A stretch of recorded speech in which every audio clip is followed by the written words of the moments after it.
Ako tēnei te mihi atu ki a koutou, e mātaki mai ana ki tēnei kaupapa whakahirehira mō ngai tāua tiwi Māori, ngā whānau, ngā hapu, ngā iwi. He mihi kau ana tēnei ki a koutou, a ki a tātou katoa. Ko wai au, ko tāwhirirangi te maunga, mō haka te awa, ka hungunu te tangata, rongo mai wāhine te wāhine toa, taki timu te waka. He uri hoki a hau no ngai tahu, ko ngai tārewa te hapu, Ngāti ira kehu, he uri hoki a hau no, he nui ngā whakapapa, Ngāti pāhau wera, Ngāti ira kehu, ngai tārewa, ngai tūhoi, Ngāti porau. Te whānau a Apanui, rongo whakāta hoki i te taho tōku whaia, te taho tōku pāpā no Scotland, Ireland, Denmark a hau, i te taho tōku Kutia no Blackfeet Indian me Lakota. No reira ko tēnei te mihi atu, he mihi hoki ki te taho taku pāpā, kua mati ia, no he Pākehā ia. Nā reira, he mihi anō tēnei ki a koutou. So the kōrero that I want to begin with is a kōrero that I live my life by. And this kōrero is that the revolution begins at home. That it matters what we do in our backyards, that it matters what we do in our kāinga, in our whare, on our whenua, and that it's critically and vitally important that we stay in contact with the stories of our tūpuna, with the stories of colonisation and all of that mamai, and with the long history from, or the long walk hikoi of our tūpuna from pre-colonisation through to this turbulent world that we are navigating now, in the kaupapa of being colonised, but nonetheless still trying to assert our rights, to support a constitutional model of practice for our, aroha mai, my phone is on, a constitutional model as outlined in Mātike Mai, developed by our very magnificent whanaunga Tākuta Moana Jackson and me tōna hoa Tākuta Margaret Mutu. So the revolution begins at home, and I really want to acknowledge you. I'm not used to calling you John James, but JJ and Ronnie, Veronica, for your commitment to the preservation of our reo Māori, and the way in which you're raising your children, your babies, in that kaupapa. That is an act of walking in your rangatiratanga, walking in our sovereign status as mana whenua, and honouring Te Tiriti o Waitangi. I also want to acknowledge you, Kahu, for your mahi, your podcasts, reclaiming and reasserting tikanga through the stories that you're uncovering and telling. That is an example of walking in our rangatiratanga and honouring Te Tiriti o Waitangi. And of course, your mahi Kassie with ActionStation. That is an example of walking in our rangatiratanga. So decolonisation is critically important. It's important for the well-being of our whānau, our hapu and iwi, and it's also important so that we are on the right track, so that we are honouring the actions of our tūpuna who signed the Treaty of Waitangi, and also he whakaputanga, which clearly tells us and teaches us that sovereignty was never given away. At the time of colonisation, no way did our tūpuna give sovereignty away. It didn't happen. So the generations that follow on from us, our mokopuna, and I have 4 mokopuna to my son, my biological son, but also I have a number of mokopuna from my whāngai tamariki. So they are everything. They are the guiding light. They are the manifestation of our magnificence as uri mai ngā tūpuna mai ngā atua. And so everything that we do in the here and now, I believe, relates to what the future is shaping up to look like for them. We are currently under the boot of a Westminster parliamentary or political system of government. A Westminster constitution means that the monarchy in Britain ultimately still has power over, and that our government comes out of that constitutional model that is a direct breach of Te Tiriti o Waitangi. So Mātike Mai, which began in 2009 as a constitutional transformation model of practice, or it's a kaupapa designed to transform that kaupapa of a constitutional monarchy away from the deeply racist, deeply oppressive system that it is, and a return and a restoration of our tino rangatiratanga and our sovereign rights that come with that, which were never relinquished when Te Tiriti o Waitangi was signed, or the English language version of the treaty. So constitutional powerlessness is an injustice. And it's an injustice that has a stranglehold on our people. And it is something that we really need to continue to resist and continue to fight. And I acknowledge again Matua Moana and Tākuta Margaret Mutu for their mahi in this kaupapa. What we're dealing with is the last great land grab, I believe, through the special nature areas or special natural areas that local authorities are trying to establish. This kaupapa of the Māori wards is a localisation of a treaty response. However, there is a lot of resistance to it, and we've seen all the racism coming out on social media about the Māori wards kaupapa. The Māori wards is still embedded within a Westminster political process. So while we might say, yes, it would be wonderful to have more Māori on local authorities, at the end of the day, it is not the full and unfettered recognition and acceptance of Te Tiriti o Waitangi.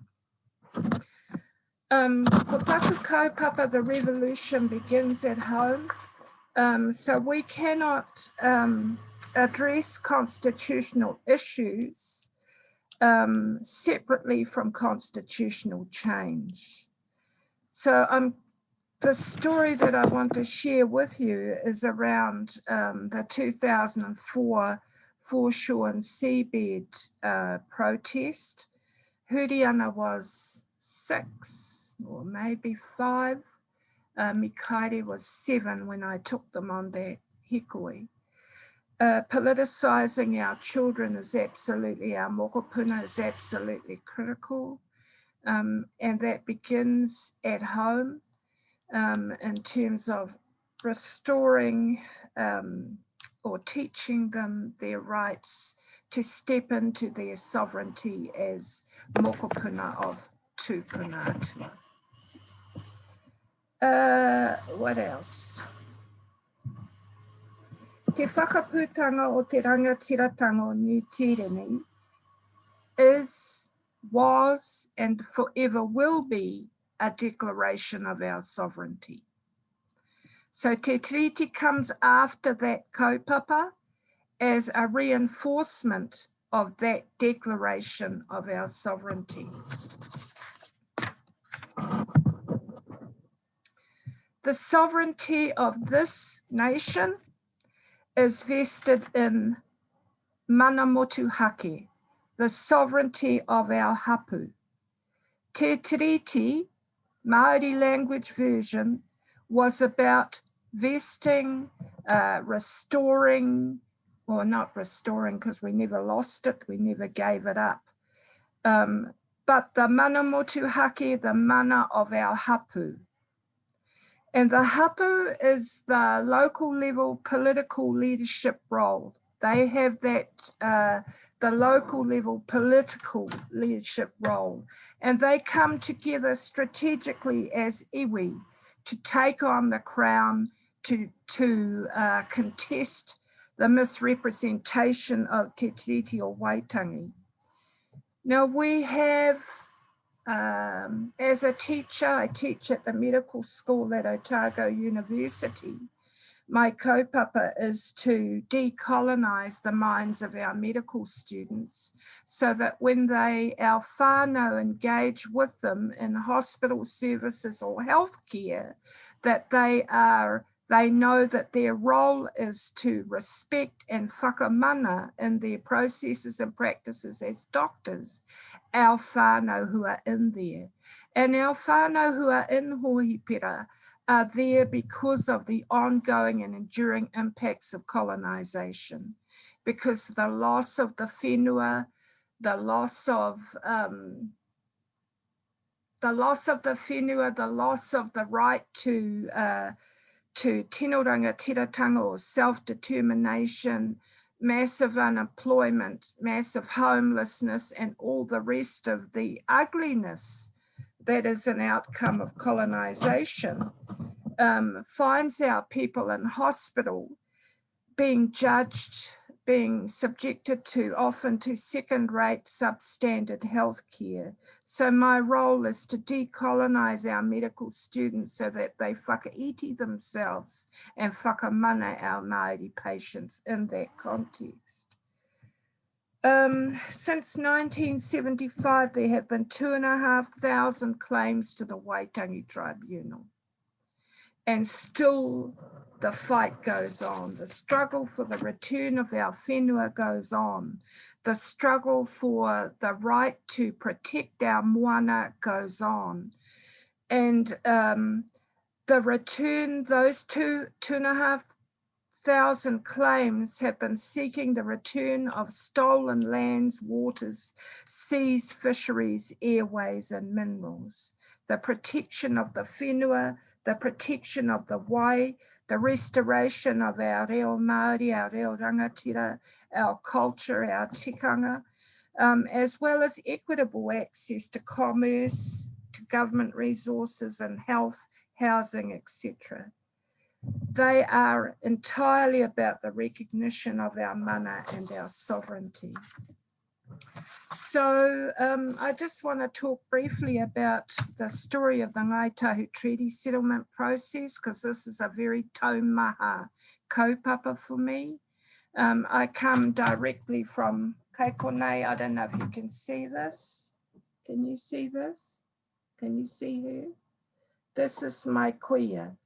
Her name is Huriana Puhiriri, and she's the mokopuna of the Big William and Big Mary, the rangatira for Onuku.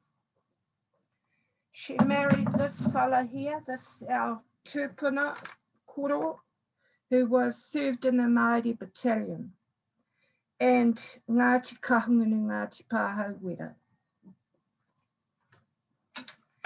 This is my mother, who was a ward of the state and passed away from cancer at the age of 56.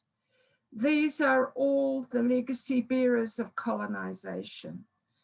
Mum is a legacy bearer of the breach of Te Tiriti or Waitangi and the enduring impacts of colonisation on our lives.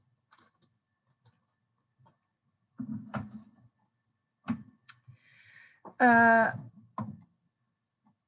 mihi vai ko, ngā mihi. Kua mutu taku kōrero I nai anei. I cannot see the speaker, just 4 viewers from Sonia Ihimaira.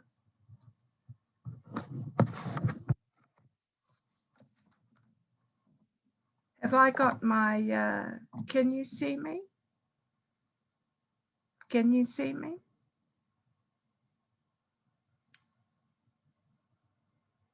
Okay.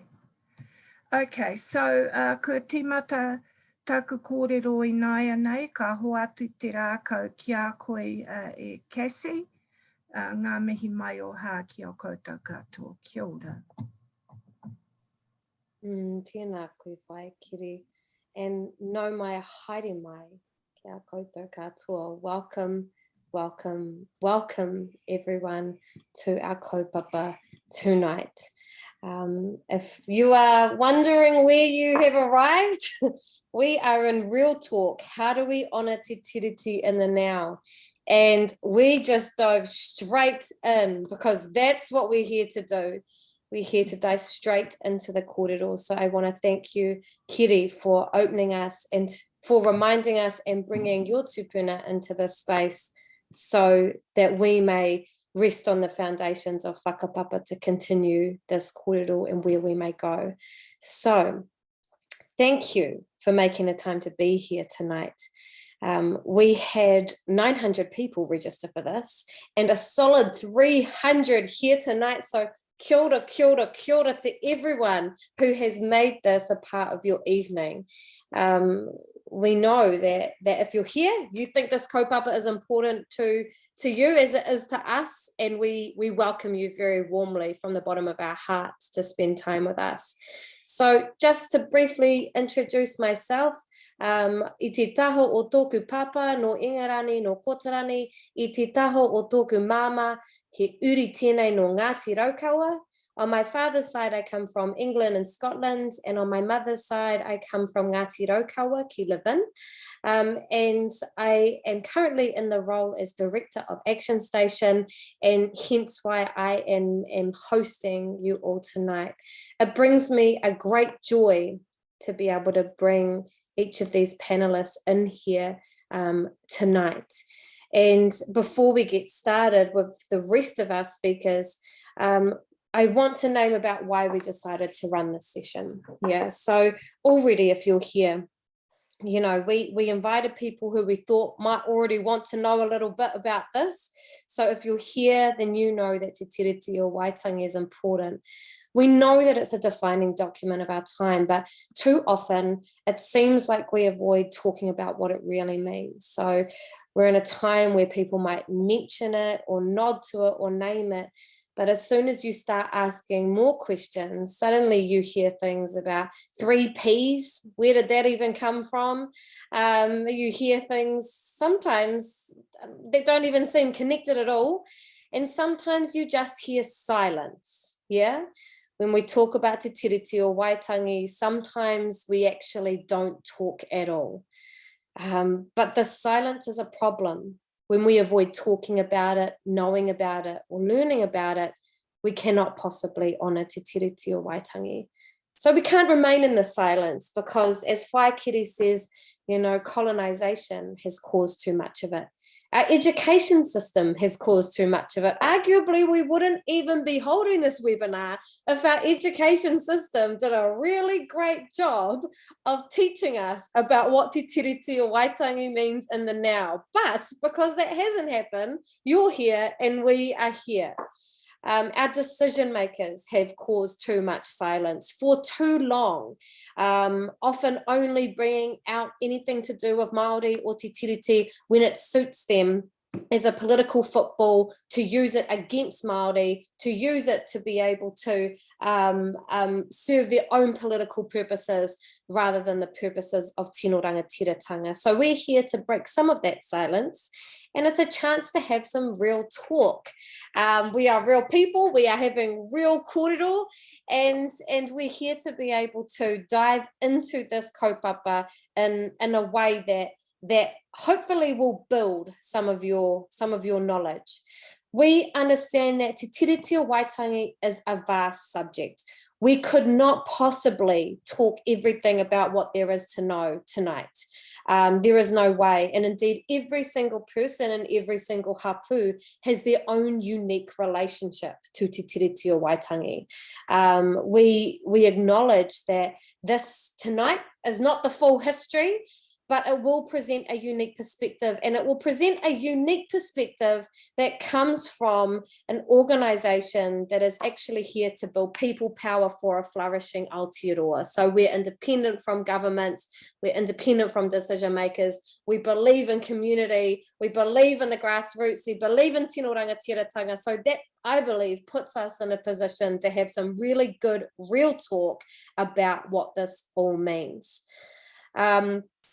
And there's another element to this. It's about Te Tiriti, but it's also about the now, yeah. And Keri brought in some of the past and the current.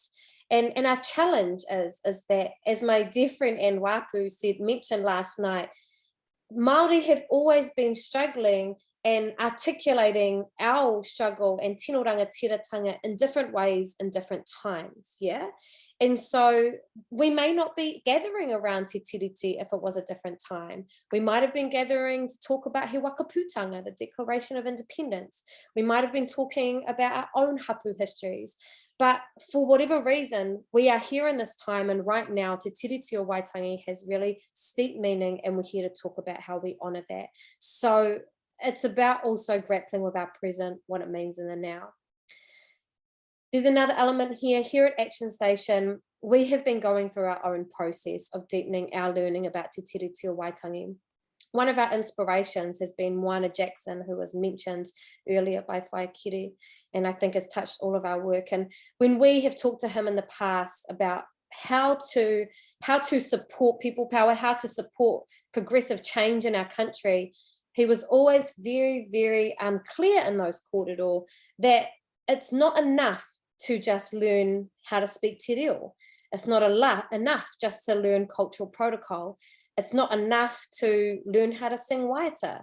It's not enough to change our organisational names to Māori kupu so that we can make out that we're really down with te ao Māori but not do the work. What it's really about is understanding what is at the root, the history and the power dynamic that has led to why we have to have this kōrero this Thursday evening. So this is a chance to delve a little bit deeper. And at ActionStation, we are the first to say we're not experts. We are not experts in this. We are learning too. And so we thought, why not open up the learning so that we can all learn together? So to go into the root of it together tonight, let's continue our kōrero that Keri has set the ball rolling on, and let's talk about what it all means now.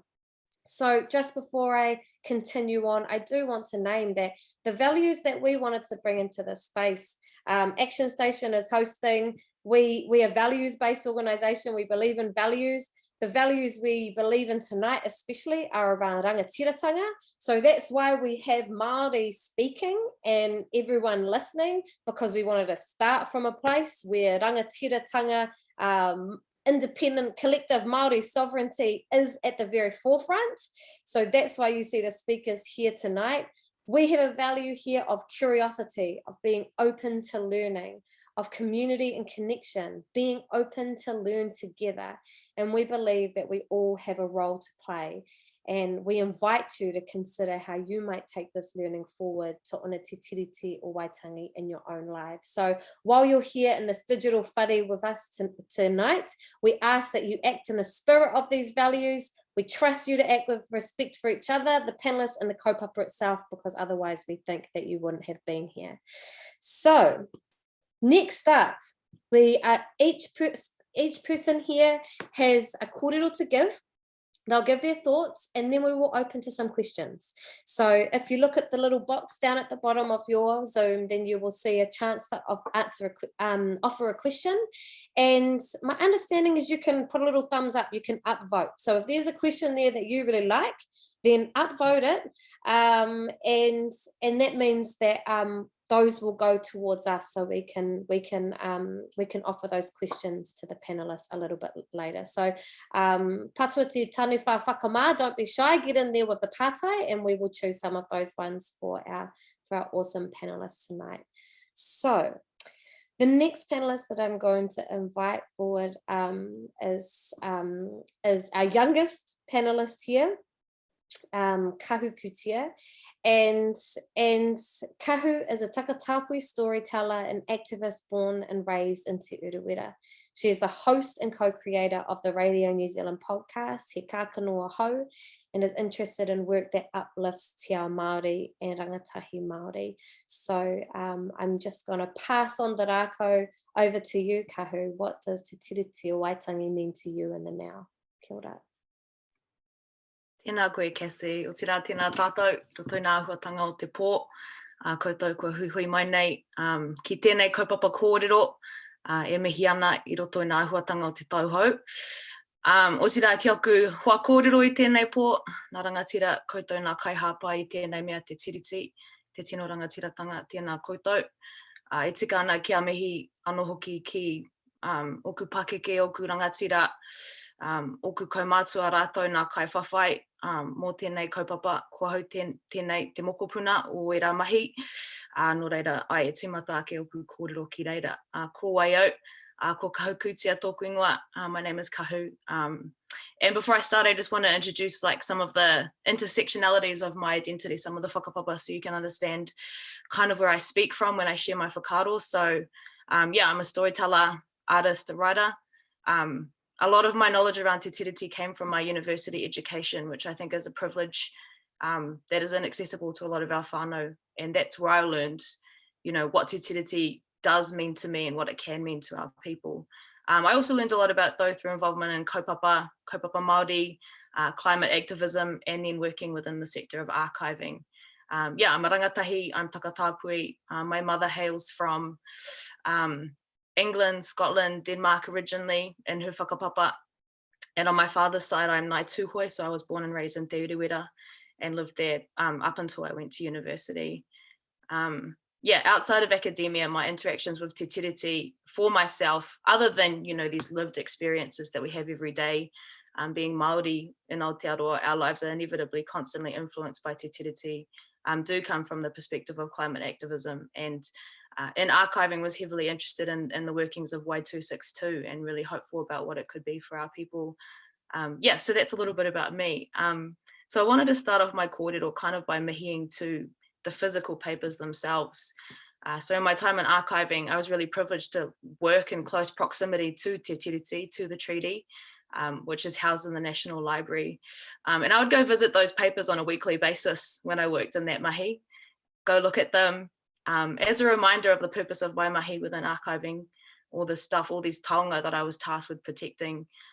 And you know, these documents have a real and lived mauri, and for me it was beautiful just to spend time talking to them. A lot of our tipuna signed with their moko, and so to look at that as an indicator of, you know, when these tipuna signed the treaty Te Tiriti, they weren't just signing with their own word, but they represented their whole whakapapa, their whole communities when they signed.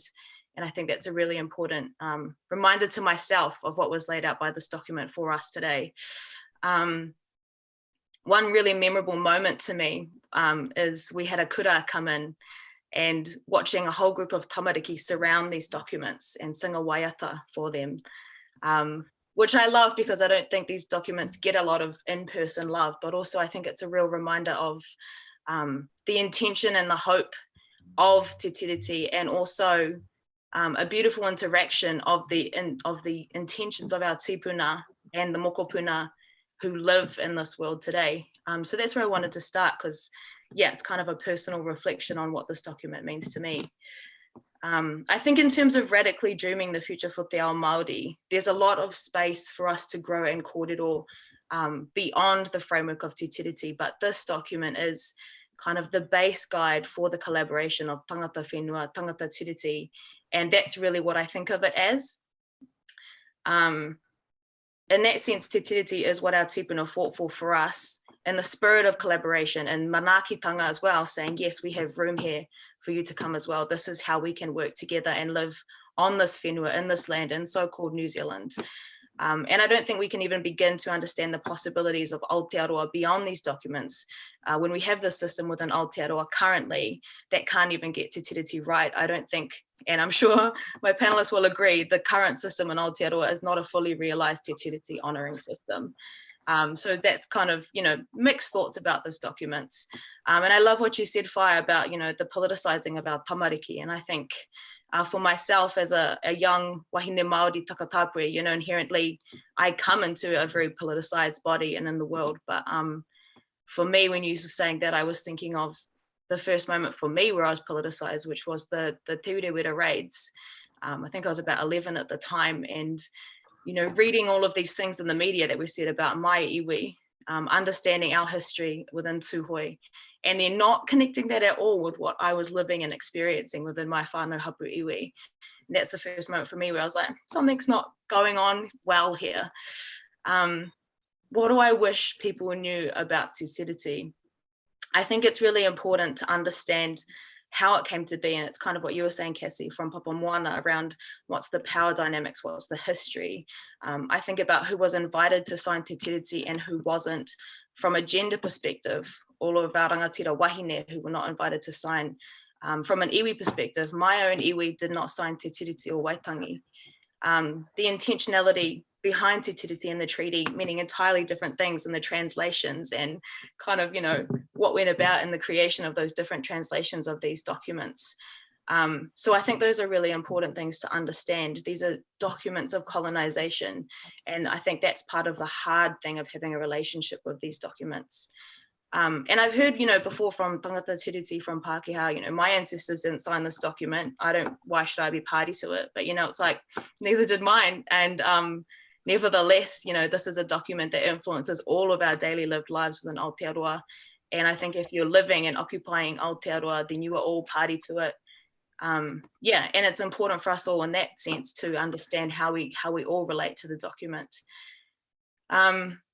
This document, I really wish, I think for Māori, we spend so much time talking about Te Tiriti and what it means for us and fighting for what we want through it. But I would love for Pākehā to consider as well how they come to this document. This is, to my perspective, your passport to be in Aotearoa. This is your, open door to come and be manakira on this whenua. And I would love for tauiwi, for Pākehā to be reflect about that more. And I think, I'm sure within this kind of Zoom call sense, there are a lot who are reflecting, and e mihi ana ki tērā kaupapa, ki tērā whakaaro.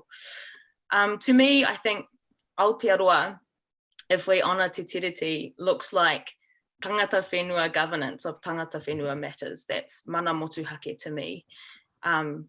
Beyond this failing system of consultation with iwi, and only with certain members of iwi or whatever, a central government process to me would look like genuine co-governance between a republic body and tangata whenua. And I think as well about the importance of organising less on a national scale, on more on a regional scale, of considering within our communities, within our hapori, what those infrastructures need rather than a nationally focused system. I also think about just the idea of democracy, and I think there's so much within our democracy that inhibits people from participating, for reasons of can't access the language, can't get off work to go and vote, or don't have time to think about what's going on in a government sense. And in that sense, I think it's a real privilege to be engaged in understanding what Te Tiriti is and how to use it to your advantage or to use it to achieve tino rangatiratanga. And I would love to see a democratic system where all communities and all members of communities were invited to take part in kōrero and understanding about what Te Tiriti could mean to them. In my world, if we honour Te Tiriti, Te Reo is the first language of the country. And I think we're on a journey towards that. But a long way to go on that. But we're doing well there, I think, in some senses. And I think of hearing Piripi Walker and Justice Joe Williams talk about the Y11 claim. And, they said when they made that claim, they couldn't have imagined that today, Te Reo would be something for tauiwi, for Pākehā as well. They were just claiming for Māori. And today, our courses are so filled up with so many people. And I think that's something that gives me real hope for the future of our country as well.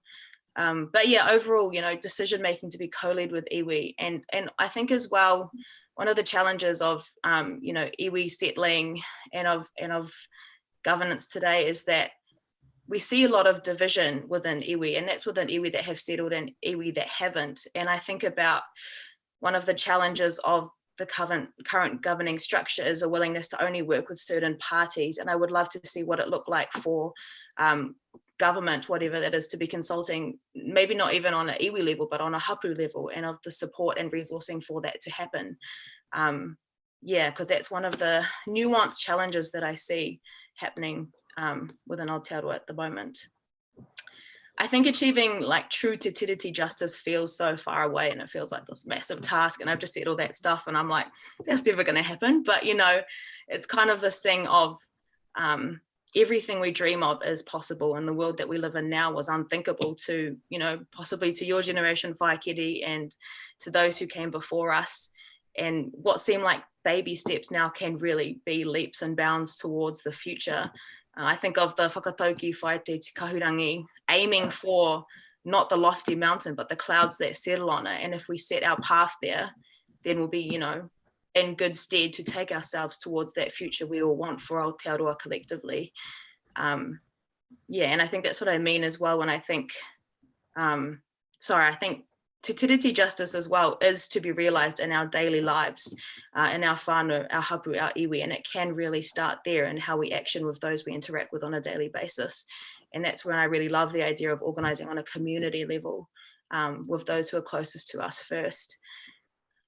So some calls to action, and I am speaking in this specifically to tangata tiriti, to tauiwi, to Pākehā, because I don't speak for any Māori other than myself, and I do not intend to, but to those of you who are interested, calls to action, it may not fix everything, but learn te reo, educate yourself on the history of Te Tiriti and Aotearoa, learn about colonisation, and as well, when you read that history, understand who's written that history, and that so much of what's told about our history has come from an academic or a religious kind of power structure, and primarily by cisgender heterosexual white men. And even then, the writing of our history is in itself skewed. So reading with that in mind, when you're called to places like Pūtiki or Ihu Mātau, go and put your body, your time and your resources on the line.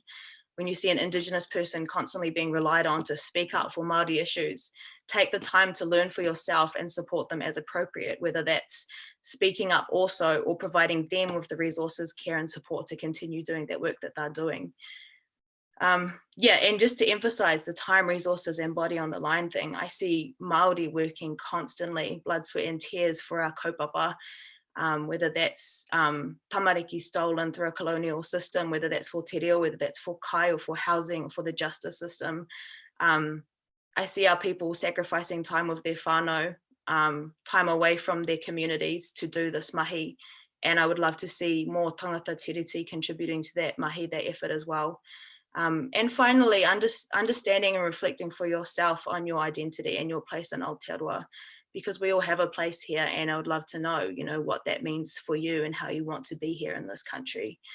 And to finally, just to finish off, I just wanted to say that it's definitely other rangatahi that make me hopeful for this future that we all want.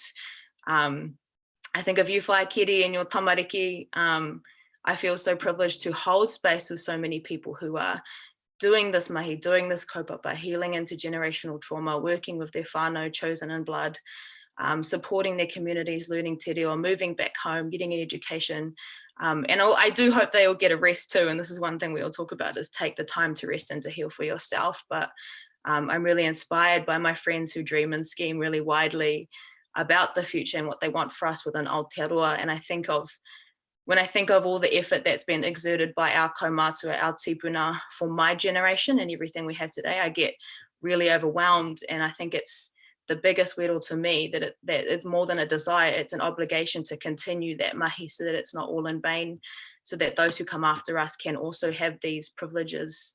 Yeah, because we live in a really beautiful whenua, and it's also super cool to be Māori. All of this unseen mahi that we're all doing will one day cultivate, and you know, something that we can't even see yet. But yeah, I'm really hopeful for our future. And yeah, that's me. Kia ora. Tēnā koe ihoa. Phew, this, you know, every time that I hear Māori speak, I'm just like, there's so much in every single sentence and every single word, and appreciating you and what you bring uniquely to our current moment, because you know, when we first started talking about who would be on this panel, it was really important to us. We got pushed by one of our rangatahi who's involved to be like, where is the rangatahi voice in this, you know? And for me, there's always a tendency to turn to our elders and turn to our tuakana and our older people, but actually it is our generation and younger who will be carrying this mahi forward. Yeah, so ngā mihi nui kia koe for your whakaro, because no pressure, but yeah, this is gonna be your mahi and many others to come. So but when we hear you, we know that the future is in good hands, that's for sure. Kia ora. Our next speaker is JJ. He uri ia o Ngāti Kahungunu ki Wairarapa, o Ngāti Parau hoki, ko Ngāti Muritu, ngai tāne roa, Ngāti Rangi me te whānau a hine rupe ngā hapu. JJ currently serves as a Te Tiriti o Waitangi specialist for the Deputy Vice Chancellor Māori Office, Massey University, and as a senior educator of Te Atakura Educators, a branch of the community political group called Te Atakura Society for Conscientization. Did I say it right? Always the challenge. Such a good hearty word, but so hard to say.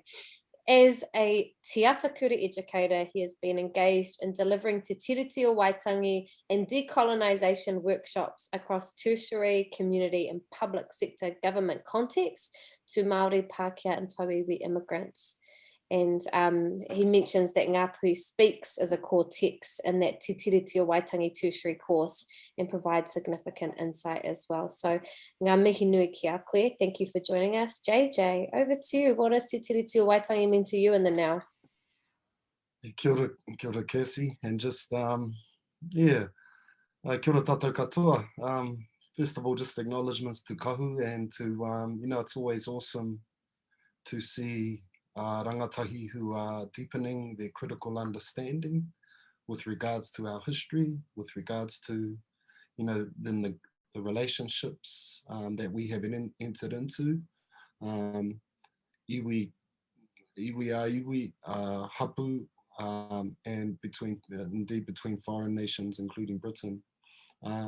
Having a clearer understanding of those relationships is really tantamount to us and our ability to dream and envisage this future that you have all talked about. And so I you know, really much respect to Kahu and also to Whaia Keri. I think the last time I spoke with you, Whaia, Ronnie and I were down in Akaroa, and yeah, yeah.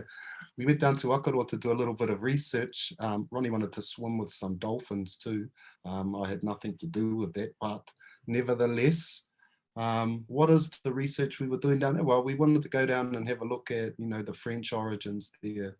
And, you know, it was a pleasure, Whaia, to go to your marae there and to see your whenua all down there and that beautiful whanga there.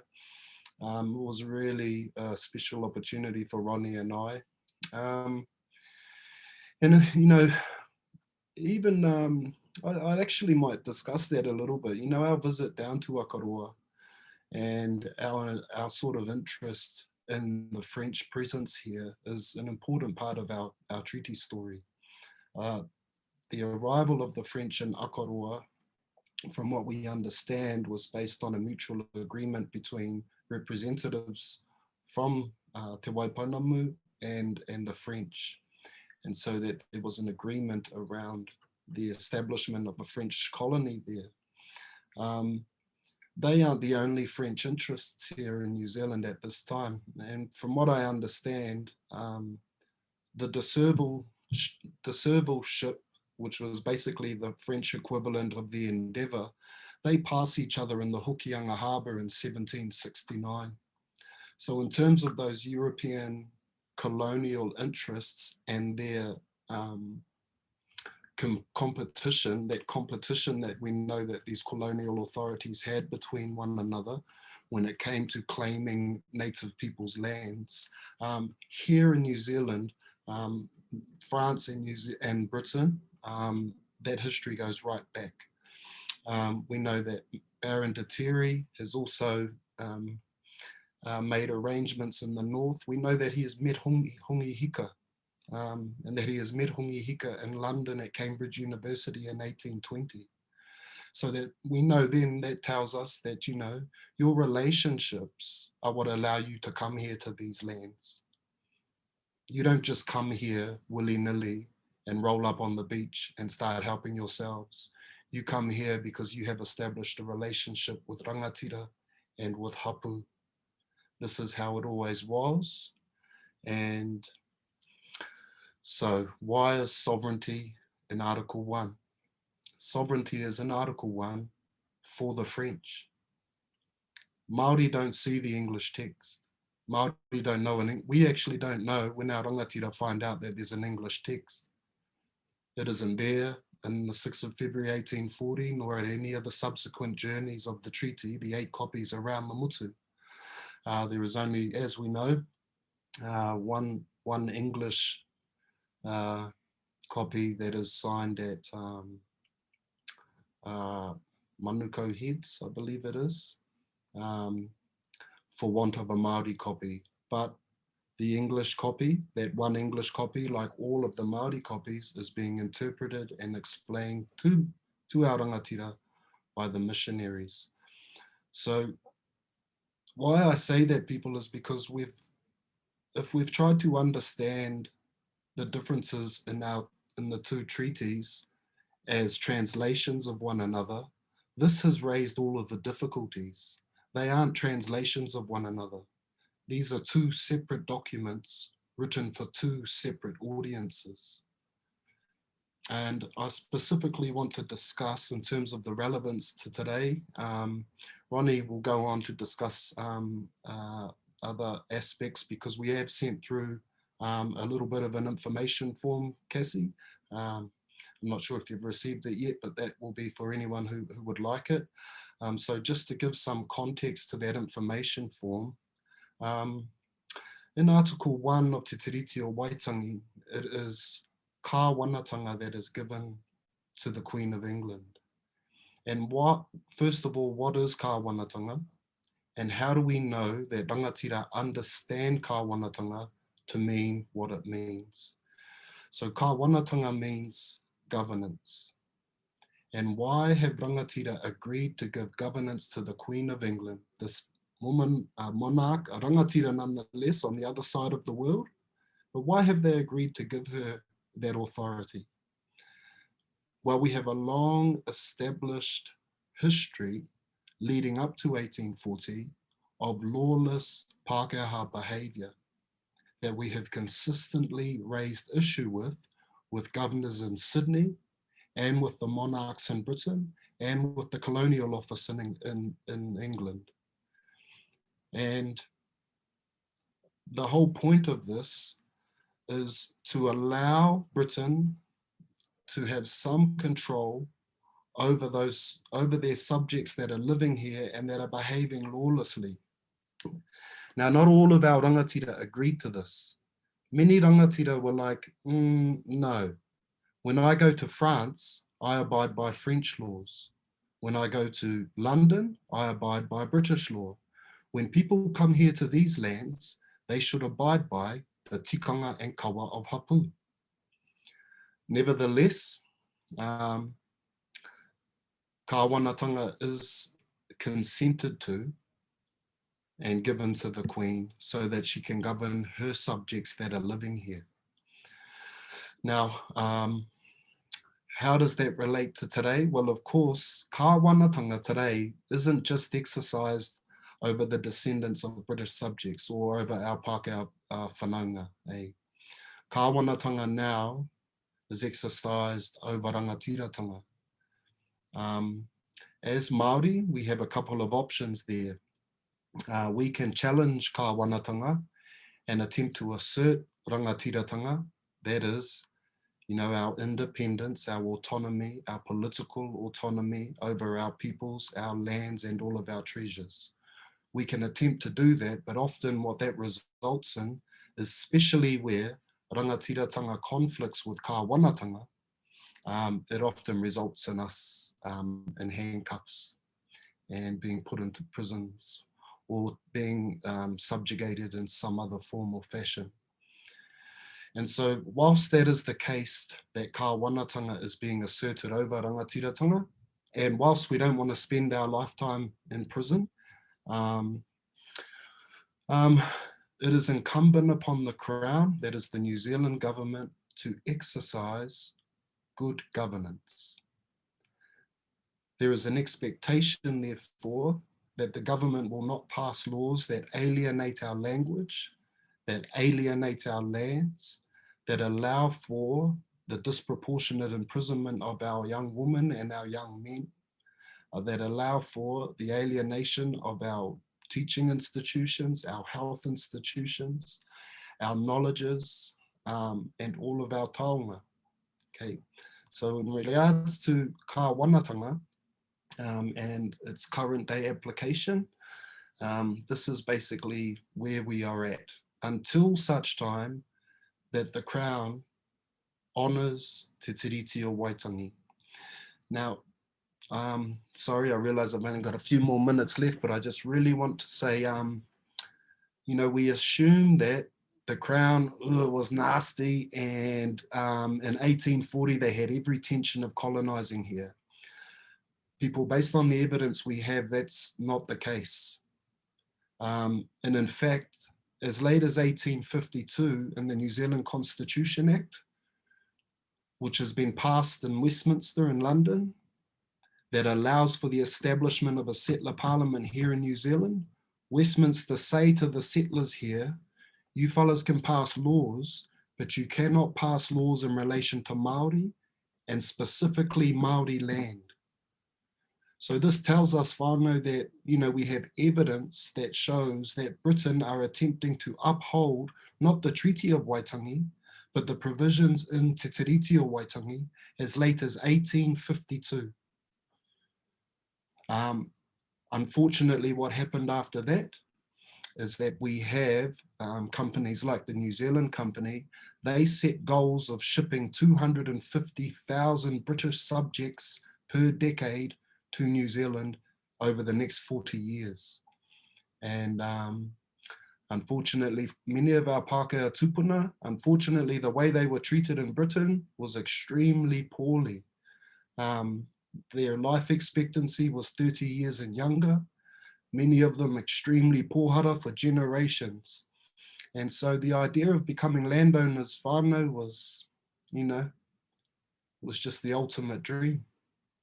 And they jumped on these ships by the tens of thousands, hundreds of thousands, and sailed here to chase that dream. And unfortunately, the dreams of our, of my Pākehā tupuna diminished and extinguished many of the dreams of my Māori tupuna as a result of that desire for land.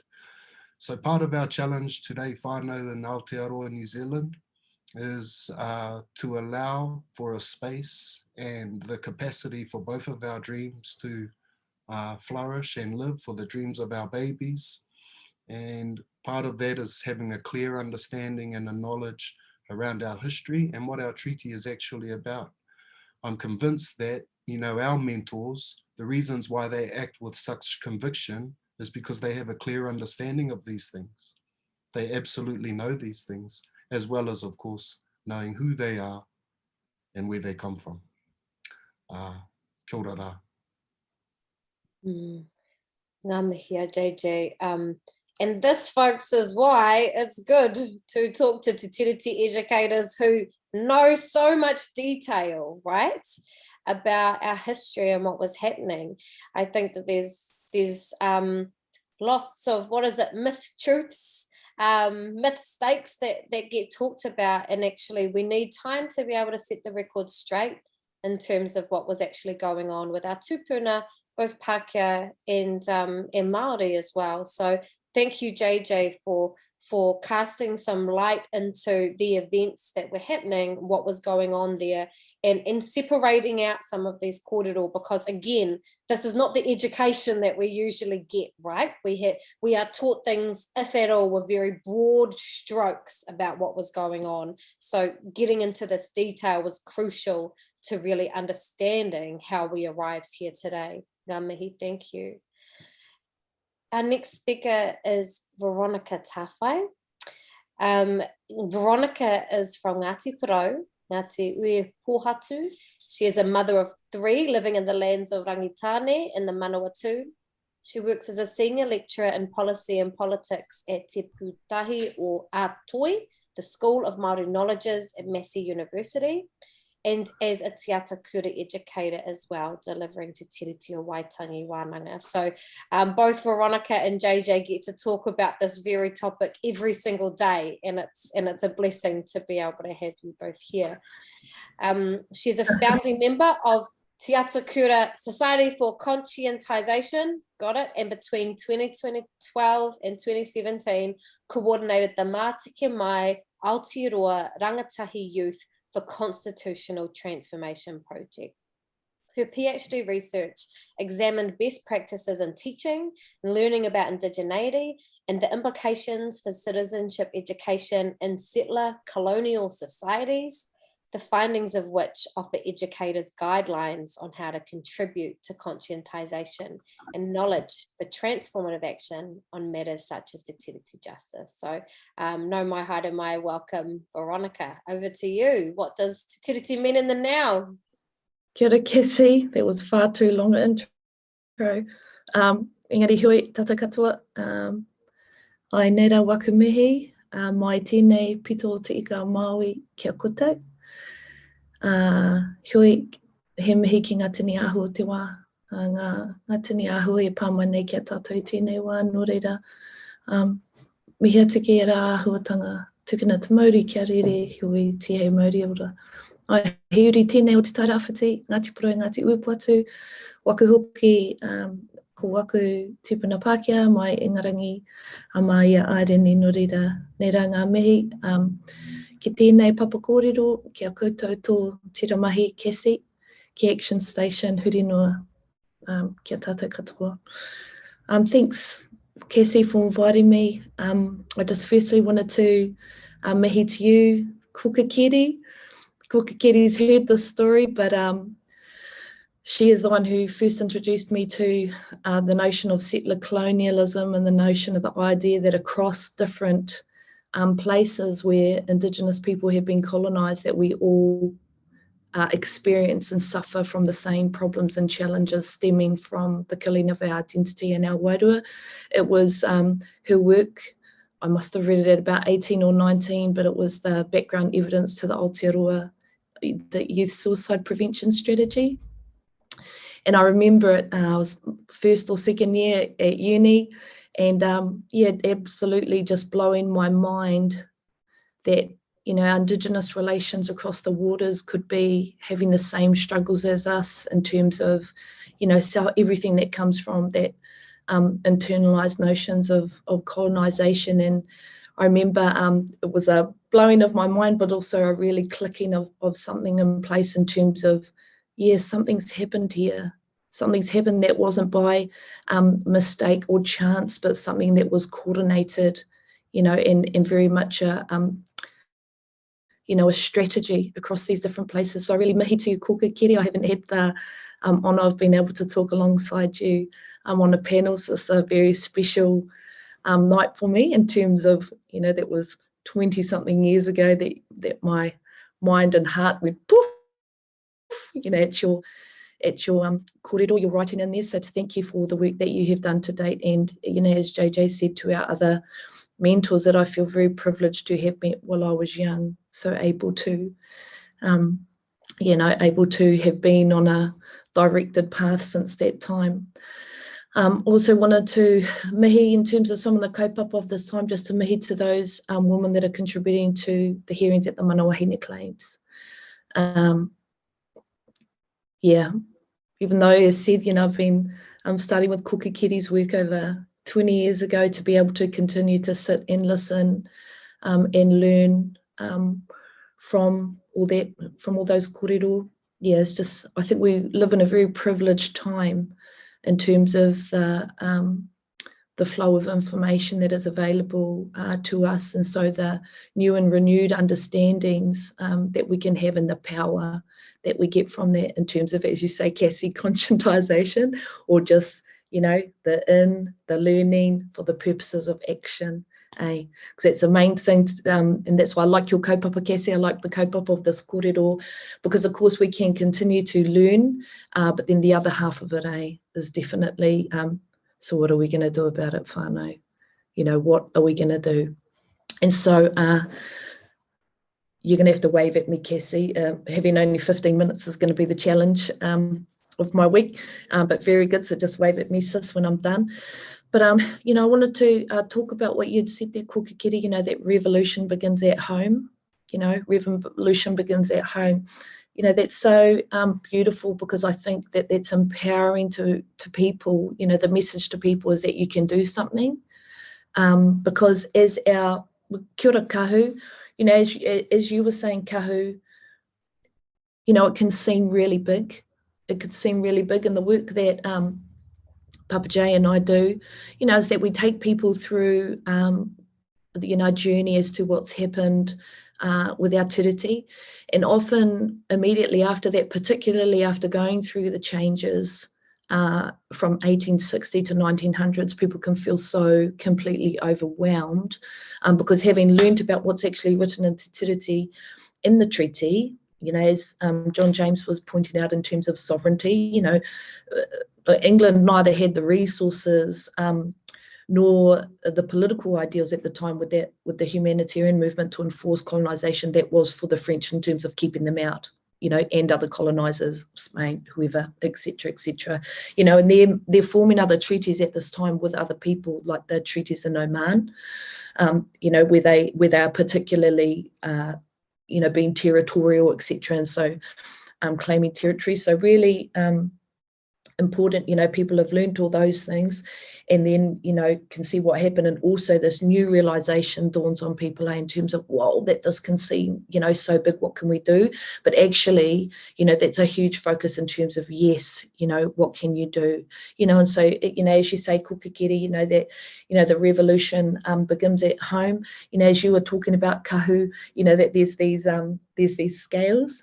There's the national scale, and then there's the regional scale. And just to add to both of your kōrero in terms of, at the home, and then needing to come into the regions, is that, what Jay and I focus on also is empowering people to say, right, so in terms of your mahi, what can you do Monday? What can you actually start right now? And so I just wanted to talk about that a little bit, but with two preparatory things. Because of course, something that's been common across all our kōrero is absolutely the need to deepen yourself. So part of the, as I was saying, part of the privilege that we have with regards to being able to do something about Te Tiriti or Waitangi is that, the amount of information and evidence that we have now from the Waitangi Tribunal, but also from whānau who are now willing to share it. I know that, that whānau have always held this kōrero, but for whatever reason, there have been some who know, the time's not right, the time's not right. But it appears to be that we have so much information now available to us that has otherwise been suppressed about true, what is it that our ancestors entered into in terms of that agreement. And so people, the importance of just really, spending some time to look deeply at our tiriti texts and the treaty texts, as Jay said, and instead of just believing or going with some common myths, because as said, this is what Jay and I do every single week, and you know, no one should feel ashamed or guilty about what they don't currently know.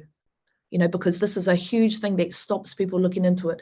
It's a whakamā factor, and whakamā sort of goes a long way. It has this continuum where, one, people feel ashamed because they feel, oh, I should already know that. You know, I should already know that. And so we're just asking people to apply their critical analysis to that feeling, you know, to really bring it up. And it's like, well, why should you already know that? Why is that? You know, because this is what everyone else has been told. Why can it be such a touchy thing for people to go through? Is because often what happens is that some of the things that they have believed, or some of the myths, you know, that are really, really common people, but are myths, they're actually deeply rooted in a white supremacist view about our tipuna, you know, that is dehumanizing, you know, one that really makes our tipuna less than who they were. And so when people can come into this realization of, oh my gosh, yeah, no, you know, oh, our tipuna didn't just sign away their sovereignty, and look, governance wasn't even over them either. You know, that was just for British subjects. Like, people can go through this huge, yeah, just some personal conflicts about what they thought beforehand. And so what, you know, and I think that on a spiritual level, some people have a sense of that, and so they don't even go into it in the first instance. And what we're saying people is, you know, there have been, you know, these stories about Te Tiriti Waitangi, you know, have been specifically and, you know, purposefully suppressed, you know, so that we don't, you know, so that we don't know about our ancestors. Why? Well, one, because it absolutely, you know, raises the fire in you once you know what was the case. But, you know, two, because the more people that become aware of what it was, the better that we can, you know, work towards it. So this is where we then have documents on one hand, like Mātiki Mai Aotearoa. And yes, Kassie, kia ora tō leo Mātiki Mai rangatahi. Been a few years now since we think that kaupapa, but we are amazed people are picking it up. So thank you for honouring that work, Keri. So we have that on one hand, and this is what we're saying in terms of you know, provisions, you know, of Te Tiriti and the treaty, and then, you know, as Jay was talking about, then some of those principles, because we all know, people, you know, that the word principles is almost like a treaty swear word. You know, that we shouldn't be referring to principles, and it is because they absolutely have been used to diminish, rewrite, you know, the terms of, you know, our treaties in a way where when we are then interpreting things in a manner that actually dehumanises our tipuna. You know, however, on the other hand, we also know that people in the workplace, that this is often exactly what they're asked to report on. You know, that they are said, you know, how are you honouring the principles of the treaty? And then a woman we had in a workshop yesterday was even saying, you know, that they've even the thing that squashed right down, that they actually didn't want to know about principles, they just wanted to know about 3Ps. You know, so some of the things that we do is that we're like, right, yeah, we know, you know, which are, you know, absolutely amazing at the time, but when we were then explaining to her, oh yeah, so the 3Ps aren't the principles of the treaty, that's one set. You know, and that there's actually not even a list, you know, because people are making them up all the time. Like, for example, Jay and I were with DOC last year, Department of, you know, of Conservation, you know, beautiful rōpū, absolutely fabulous, you know, their 4 principles too that we've never heard of, you know, that those types of things happen. So we say to people, okay, well, if you have to talk about principles at some, you know, at some point, that they must be connected to the provision and the actual spirit of that provision, the spirit of that text, like why is that thing in there? And so that's why first and foremost, people, in order to be able to honour, you know, Te Tiriti today, you must deepen, you know, your understanding and knowledge and your familiarity with the text. You know, let's get intimate with our Te Tiriti people. Let's go on there and have a look. And you know, it's very, I wouldn't say sexy, but you know, people, just get in there, you know, read, don't be afraid, you know, snuggle up with your whatever it is that you need to and start reading up on the treaty. You'll be amazed at, you know, the foresight and whakaaro of our tipuna. For, you know, as well as just spelling out some of the facts, people. So how much longer have I got, Kassie?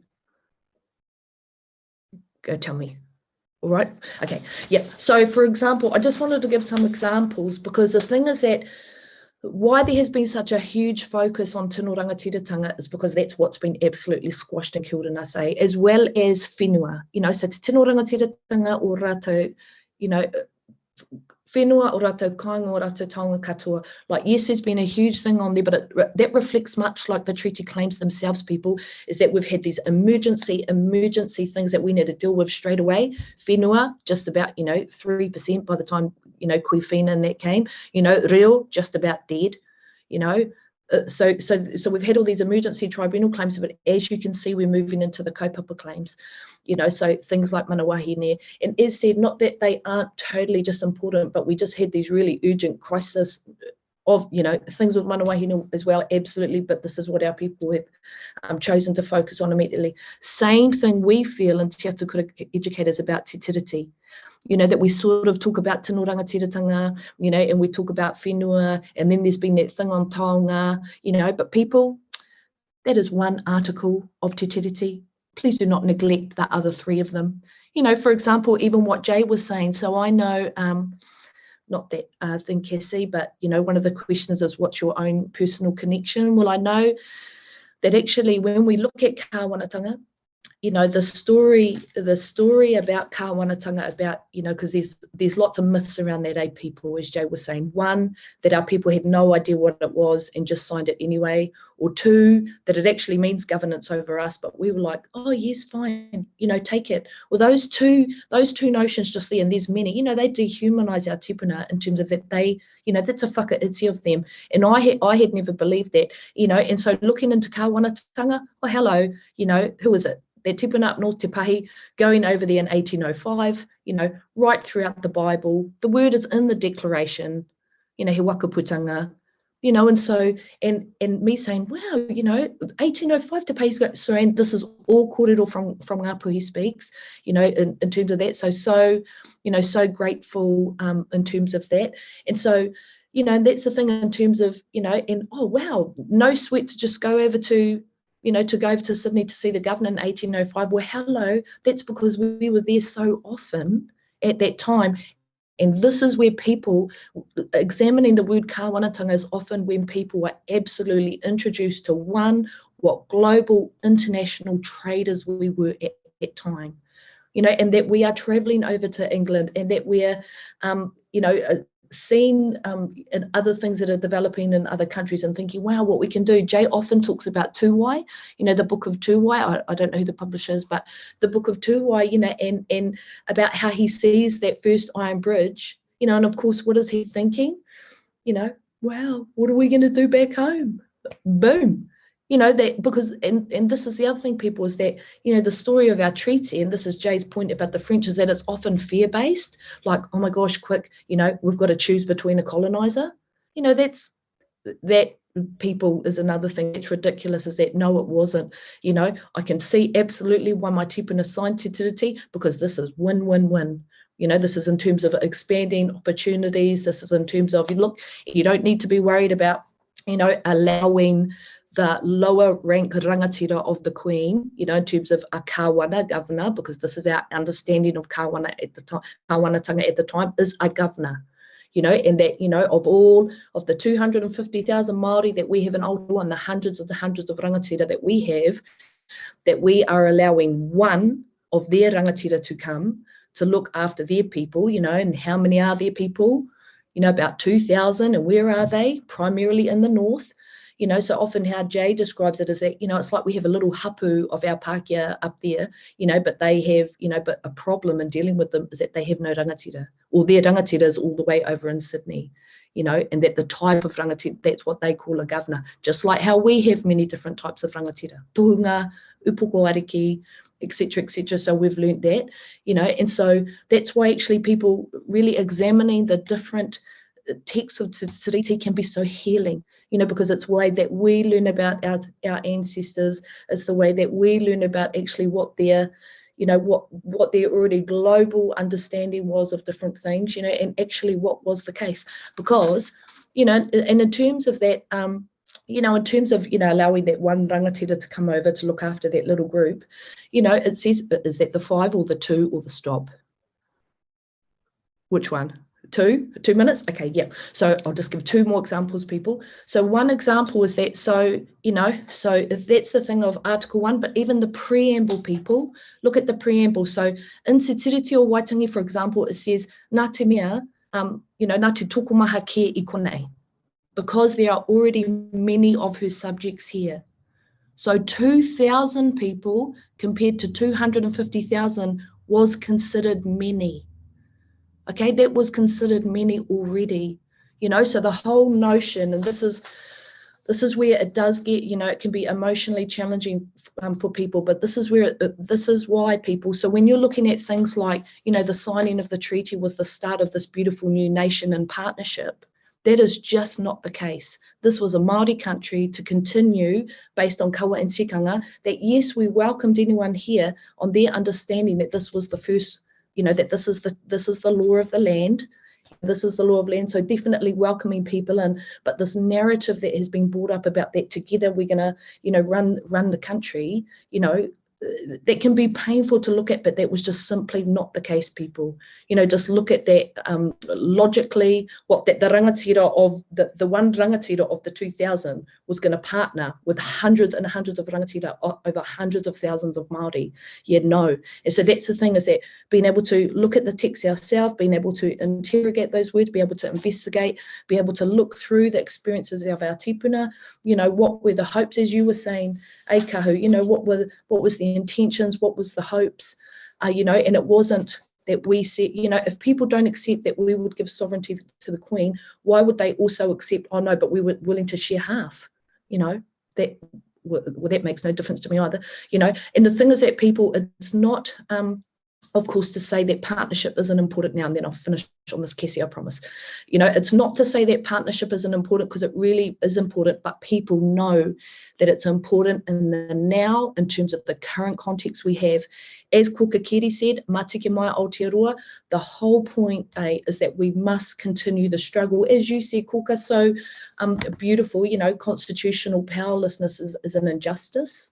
And that's the whole thing, why parliamentary sovereignty continues to be exercised upon us, but know that, things like partnership and that might be good for the now, but it's knowing that we must push as much as we can right now in the workplace, in the home, starting Monday, because there's another place that we're getting to. There's another horizon that we are going for. And so just know, but are you going to wait for others to carry you to that horizon? Like, oh, yeah, we're going to get constitutional transformation, so yeah, let's go there. No, because all the little things that you can do right now is what's going to get us there. So please, people, snuggle up with your Tiriti text and get to reading, okay? And deepen yourself, people. You can do it. It's amazing healing journey. You're just going to be so in love with your ancestors. Kia ora. Ngā mihi ihoa, and so many quotable quotes within that whole kōrero, aside from all of the actual, theory and history and knowledge, just, the whakamā factor. Hey, I mean, I've never heard that kōrero before, but it makes sense. And that's why we're here tonight, is because shame just stops us from being able to do anything. So love that, love the snuggling up and the intimacy with Te Tiriti o Waitangi. Gosh, so excited, I don't even say my words right now. And bringing just some realness here to what we understand to be Te Tiriti o Waitangi. Ngā mihi nui ki a koe. We've got some questions, so the next part of this is that we've got some questions, and we're going to go through now to our panelists.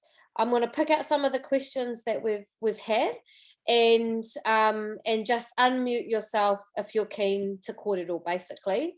The first area that I want to go to is about whenua, is about land.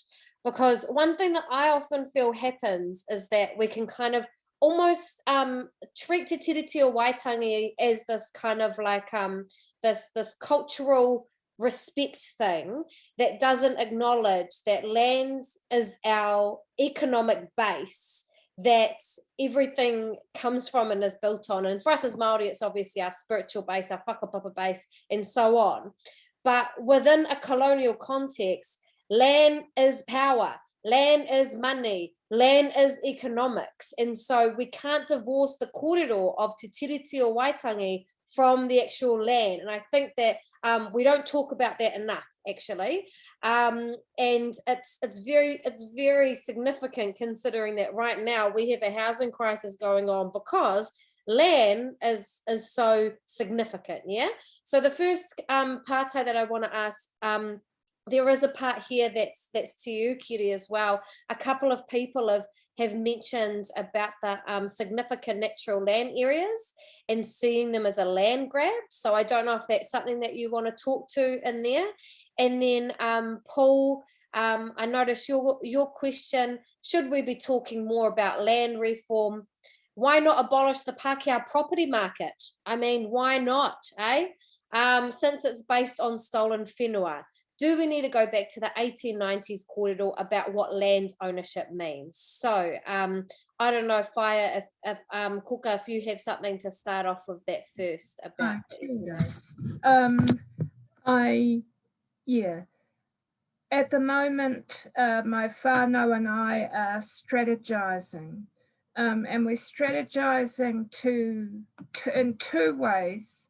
One way is to take is to register the whenua in the correct names through the Māori Land Court. So that's two, because at the moment we're looking at a struggle to reclaim our legitimate rights to live on our whenua.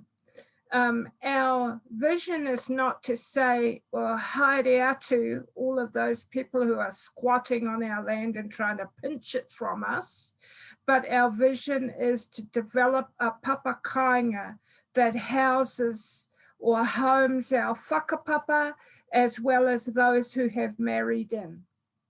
So because there's a reason that they were acceptable in marriage, which set in train a whole new development of new lines of whakapapa. So that's one kaupapa. The other thing that we're looking at doing is trying to buy whenua that is being sold by Pākehā, that is being sold by people who aren't mana whenua, for example, Raupunga, which is in the back of beyond out towards Mohaka, but it's the home of our koro. It's where our koro came from. So to purchase that whenua and then to set up I don't know what papa kāinga. I was thinking commune going back to my 70s, no upbringing. And living in harmony, and especially with those with the whenua, with our mother, and especially those of our whānau who are homeless. So that's my whakaaro about the value of land back, the land back movement, the value of continuing to struggle and fight for the return of our whenua so that we can care for her. And the first kaupapa is to care for her. The second kaupapa is to work with her to sustain our whānau who are homeless. Some of my mahi is in homelessness. I work with rōpū around strategies for homelessness, and we're about to start a project looking at the whakapapa of muka and the personality of the āhuatanga of muka for building whare and pods in the cities that are insulated, that are Māori design, that are sustainable. So those are some of the visions that we have. Kia ora, I don't know if I've answered your pātai, but. Mihi Whaia, any other kōrero regarding land, whenua, big topic, but anything jumping out?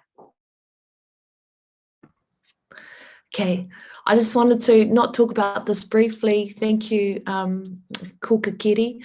But just with regards to land, if people can look up it's also really another important idea here in Aotearoa is that in terms of understanding our history, including, historical trauma, you know, and the ongoing effects that that has for our people. Well, connected to this notion of constitutional transformation is also that because of land and because of that transfer of land over a very short period of time, we also have that thing of what's called historical privilege, historical privilege, something really important for people to get a grip on in terms of that, you know, because as you were saying, Kassie, you know, that land is power, etc.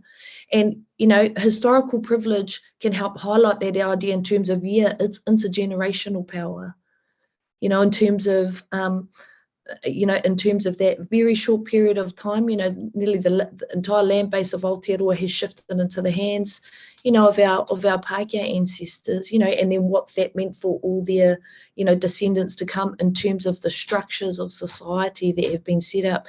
Hey, because when we are in a user pays, you know, society as it's been set up, or where we are in one where you have access to certain places, you know, because of wealth, private schools, etc., etc. Well, yeah, of course, because it's been, you know, the society as we know it now in terms of white stream society, you know, has been built up, you know, with the focus on those people that are inheriting, you know, that intergenerational wealth. So just that's all I'll say on that, people. But in terms of, you know, it's a very important, you know, focus to have, because it's not only you know, one of the challenges that we have is that people go, oh, deficit Māori, and, you know, Māori struggling, etc., etc. But it's not just that what's happened in our current society. It's also that, you know, the descendants of our you know, Pākehā ancestors, you know, have been privileged, and that started off with the land in terms of the power base, and then all the myriad ways that is flying out into society. And so you can read more about historical privilege from Whāriki, which is a research unit and thing. Just put in Whāriki historical privilege. There's also a Pākehā professor called Richard Shaw, who has just recently, they had it in Stuff as an opinion piece, but he, for example, talks about how land in Parihaka came into their family's place, and so they went from being incredibly poor, oppressed Irish people to, you know, rich landowning British, and the change in that thing, and everything that means for him as a professor. So absolutely, just yeah, look up those two people in terms of, you know, learning a little bit more about those ideas. Yeah, but that, I would say, that what comes to me immediately in terms of land and power thing, that, you know, there's that in terms of everything we can do, as Kuka Keri was said, absolutely beautiful, the dreams and aspirations we can fulfill, but also for those Pākehā that are you know, watching, you know, this is part of that whakamā. Ooh, how did Granddad get that farm? Well, read Professor Shaw's article, people. You know, as said, it's not about thing, you know, and for him, he's now going through this amazing journey of reconciliation and exploring, right, how can I connect to the people of Parihaka and fix that up? You can do it too, people, okay? Yeah, and just to, kia ora, Ronnie, just to add to that, just really briefly, Kassie, for those of us who want to deepen our knowledge in terms of the impacts of landlessness on Māori, it's really best to start in the areas where you live and with the people upon whose lands you currently live. If you can deepen your understanding with what has happened to those hapu and those whānau, it will likely put you in a better place when it comes to, you know, deepening your understanding and having some affinity. I wouldn't encourage you to then go out and try and find these Māori and give them all a hug. We actually counsel against this. But what is good is if you, you know, you establish relationships and some of your Māori friends, you know, if you get the opportunity to talk to them about these things and they like to share them with you. Because of course, as hapu and whānau, many of the challenges that we have in relation to land now is that, and this will differ per region. You know, our experiences with land alienation differ by region. How it occurred in Taranaki is different to how it occurred in Wairarapa. There are fundamentally some things that are the same, but the impacts and the manner with which dispossession occurred can differ between region, and it's really important to understand this. In my particular region, one of the challenges we have when it comes to land is around making sure because of course economic development is one focus. However, you know, if we just throw money at our people, this isn't going to help things.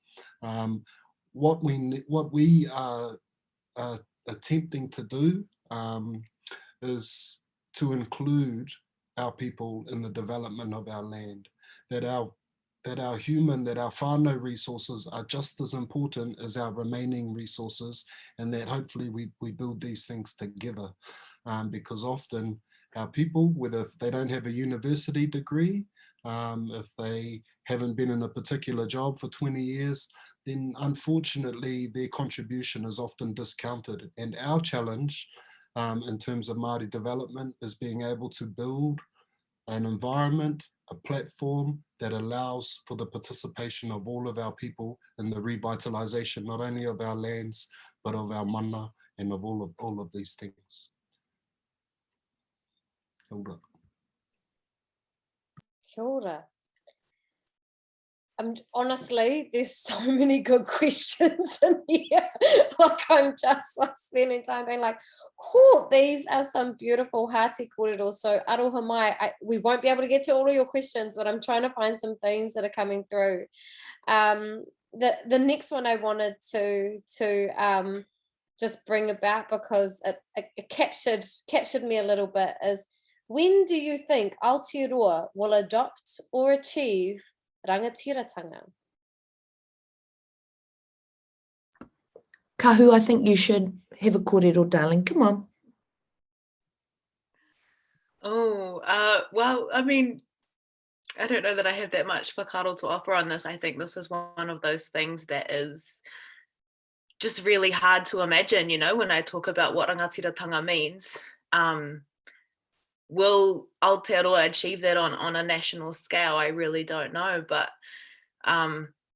well, focused on that as a long-term dream, I think for me, again, it just goes back to my own communities and my own hapu, my own iwi, and just investigating what rangatiratanga looks like in that context. And, you know, everyone's talking about whenua, and the thing that occurs to me is te urewera and the return of te urewera to our iwi.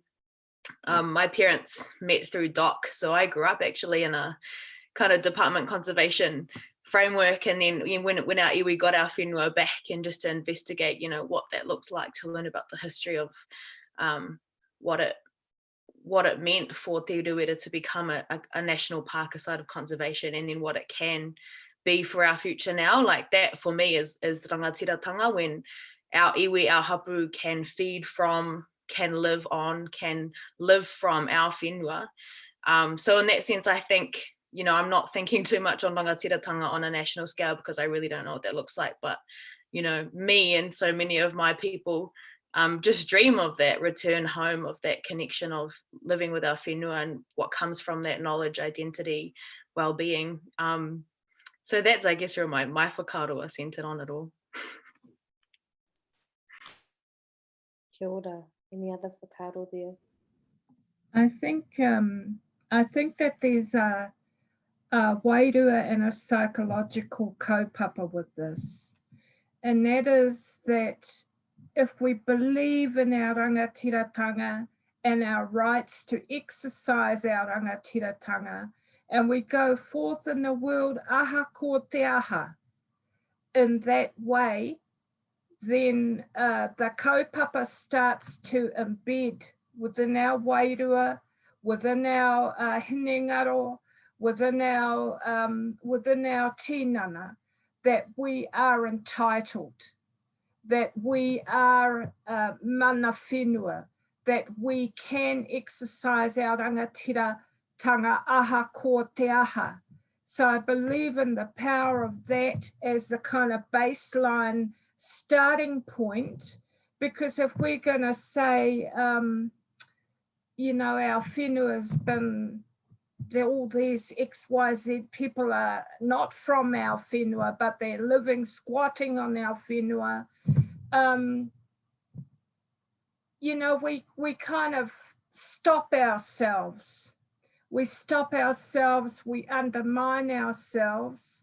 And I just really believe that there is power in our wairua, our hinengaro, in believing in who we are. and believing in the visions of our tūpuna, and believing in the possibility of a future where our mokopuna and our tamariki can go home and plant their kumara or whatever, and exercise their rangatiratanga in the spirit of our tūpuna.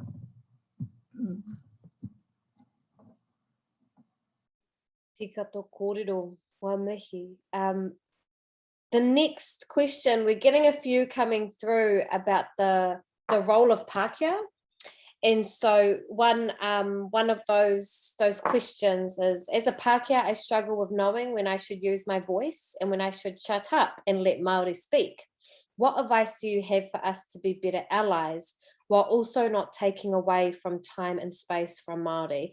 And just before, sit with that for a second, but there's another related one in there as well I just wanted to share too. Both of these are anonymous attendee, and the second one says, hearing Kahu's wero challenge to be tangata tiriti who assume responsibility, share the load of education, share the work of advocacy, and so on. Tēnā koe ihua. Any further thoughts from any of the panelists and how Pākehā can do some of this mahi, especially when it comes to sharing mātauranga Māori or Māori knowledge that has been gifted to us by Māori educators? I don't want to share what isn't mine to share. I also feel I've not been lent all this learning and understanding just for my own benefit. So Veronica, looks like you're ready to go. No, I was just going to say, so that, yeah, people, so two things, and that's all I'd say. You know, this thing, you feel funny about telling people, right, this is what you want to do. But, you know, if people are looking for guidance, you know, as we say, one, and someone has shared it in the chat, thank you, the link, you know, follow the example of people like Professor Shaw and find out first and foremost, you know, how is it that your ancestors came here? You know, how is it if you do own land in Aotearoa, you know, how is it that you came into that and to have that connection to place? And as I said, that's something really scary usually because people don't want to look at that. But we've had the same problem in terms of Te Tiriti people and in terms of you know, Māori currently in society, is that, you know, wider society, Aotearoa, you know, we want to learn te reo, you know, and we want to be able to, you know, do the haka, you know, and we want to be able to put a koru on the tail of our plane, you know, but we don't want to talk about, you know, the human rights atrocities and death and destruction and taking of the whenua, you know. And this is one thing, you know, that's a really important point for all our Pākehā allies, is that, you know, committing to this kaupapa, you know, you can't be picking and choosing, you know, because that actually, you know, is guiding the kaupapa somewhere else, you know, just like that in terms of appropriation of things. So often, you know, not to dive straight into the deep end, but, you know, the scariest but also most empowering thing you can do, you know, is to learn exactly how you came, you know, to this whenua. The second thing that I would, you know, once you've done that work, you know, the second thing that I would really, really encourage people is that there are absolutely fabulous Pākehā allies out there, people, absolutely fabulous. Connect to Network Waitangi, to connect especially to Kōtare Trust. You know, the people at Kōtare Trust, you know, we have some fabulous Pākehā treaty educators, people who have been doing this for decades and know what they're doing, you know. And Te Atakura had a meeting with them, you know, a few years ago, and, you know, one of the things that I can say I was astounded by, you know, is of that group of Pākehā educators that we met, you know, who are all, you know, treaty educator superstars, is that one, they all knew that story of how they had come here, you know. And the second thing is that they were all fluent speakers of te reo, you know. So all of those things definitely matter, that you are able to honour the taonga of this land, you know, but in order to do so in a way that's saying, you know, you have to first be able to face, well, how is it that I'm even here, you know. And as a, I mean, you know, obviously you know, I'm a Māori, I identify as Māori, so that's all I'll say about it. But in terms of, you know, those are two really clear things. And find those people, find those mentors, find those ones that have already done the hard yards, you know, find the ones who have walked that you know, walked that difficult journey and came back. And why? Because when you are going through all you're going through, it's not for Māori to give you a hug. you know, and it's not for Māori, because in this particular point here, people is about that emotional labour, you know, and, you know, not to be growly, Kassie, but some would even consider that question that, you know, in terms of, you know, if you're asking Māori, or can you tell me what to do, you know, well, there you go, I'm freely saying, but, you know, but even then in terms of, you know, as you go through your journey, you know, find your people, you know, because there's lots of them and they're fabulous. You know, and so just know, you know, and then even as you're going through that, all that you come up with, obviously, if your best friends are Māori and you want to, you know, cry to them about it, that's fabulous. But, you know, just know that in terms of that deep, you know, those journeys, because for everyone who's saying, you know, oh my gosh, you know, this is how my family got that land, that's awful. You know, there's a Māori who was like, yeah, that was my koros. You know, and all the thing on there. So it's just been, I'm not a social worker, but it's just been, you know, wary of those types of dynamics, and that there are others out there who have done this work who will be able to absolutely guide you. Maybe you need to have another one, Kassie, of Pākehā Treaty Educators. I never love it. Oh, we got some more. Okay, everyone wants to speak. JJ, you go. Oh, sorry, just really quickly, I'll never forget being at Whaingaroa and Papa Tim Howard. He says to us, you know, we hope to be the Pākehā that rangatira thought they were signing a treaty with. And, you know, when he said that, oh man, that's awesome, you know. So in terms of a guideline, people, follow mentors like Papa Tim Howard and our other mentors at Action Waitangi. But that sentiment, that sentiment. We want to be the Pākehā that rangatira Māori thought they had signed a treaty with, that is honourable. That is, they understand tikonga and kaua. They are real speakers. All of our early people, if you don't know, there's a book in the library called Pākehā Māori. Okay, these are Pākehā that assimilated the hapu life. They chose to leave Britain and British culture. They wanted to be Māori. Okay, and this is what Māori understood. I know in my place in the Wairarapa, when some of our tupuna were selling land trading land to entice Pākehā to come in, they completely assumed that Pākehā would assimilate to our kaua and tikanga. They completely assumed that. Yeah. So people, just as Ronnie said, yeah, find out where you're from, but also, you know, there are mentors and there are some great examples throughout our history of you know, fabulous Pākehā tupuna. Yeah, be like them. Kassie, and I do just have to say one thing, honestly, I'm sorry for butting in, but that's the whole thing, because also people, we really mean it in that order, because a very dangerous thing that is happening is that people are learning te reo and then ticking themselves off as honouring Te Tiriti. Don't be that person, okay? Because that is not something that, again, this is what I mean by that appropriation and the picking, like, I'm going to learn te reo, but I'm not actually going to do that stuff. No, I can tell you, not good enough. You know, you need to do that mahi first. Absolutely everything after we absolutely value, but the thing is that why? Because of that, well, this is koe ngaro pes kōrero, is that before you learn the reo, you must become politicized. You know, you must become politicized, because then you'll appreciate it. Then you'll know, oh gee, yeah, this is something that nearly, you know. So it is about doing that, people, you know, and you can do that. You know, you can talk to your family, you can find out, you know, because yeah, just know that, people, that don't think you know, because absolutely beautiful, because we know te reo is still very much endangered, really, but actually you can't choose that part and not this part, and then say this is my honouring of Te Tiriti, because guess what, it's not. You know, that's honouring one part, and actually the deeper part that's needed. Okay, that's all the growling I'll do. Kia ora whai, Veronica. Keri or Kahu, did either of you two have any whakaaro on that one? Yes. Okay, so